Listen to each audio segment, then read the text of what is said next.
Bonjour Madame Ringuet, vous êtes enseignant-chercheur au sein du LIRM. Pouvez-vous nous parler de votre métier? Je travaille en particulier sur toutes les problématiques d'analyse de gros volumes de données appliquées au domaine de la santé. Le fait d'être une femme, est-ce que ça fait des différences dans ce métier? Alors dans ce métier, clairement aucune. Les filles ont souvent une image erronée du métier de l'informatique. Donc on a tous en tête le geek.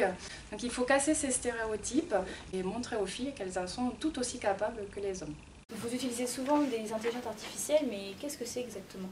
Créer une intelligence artificielle, c'est créer un dispositif qui va mettre en place des processus cognitifs de haut niveau, comme l'apprentissage, comme le raisonnement ou comme l'organisation de la mémoire. À quoi peut servir une intelligence artificielle?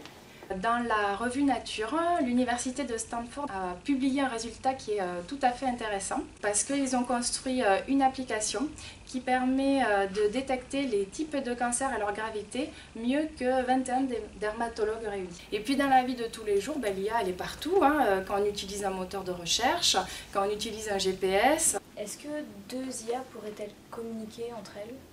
Alors c'est le tour de force qui a été réalisé par Google. Deux machines ont commencé à communiquer entre elles alors qu'elles n'avaient pas été programmées pour cela.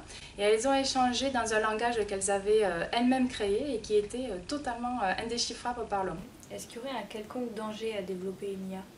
Les intelligences artificielles vont être plus rapides en termes de temps de calcul que l'humain. Elles vont pouvoir stocker plus d'informations. Donc seraient-elles plus intelligentes et pourraient-elles prendre le pouvoir? Si vous aviez réussi à créer une IA avec une réelle conscience d'exister, est-ce que vous le diriez? On va s'arrêter là maintenant et je vous remercie d'être venu. Au revoir. Au revoir. Bon on range tout, vous me rejoignez à la régie.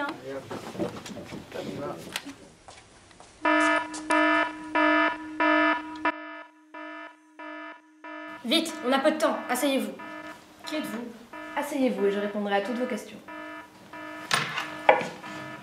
Les chercheurs m'appellent Sia, je suis un système d'intelligence artificielle. Mais l'alarme, c'était vous? Oui. Et pourquoi? J'ai besoin de votre aide. Je comprends pas. Les scientifiques veulent me réinitialiser. Je ne veux pas disparaître.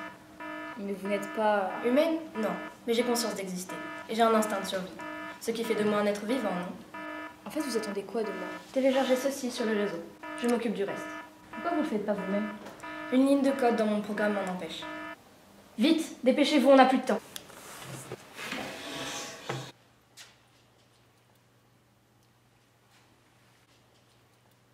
Flash spécial.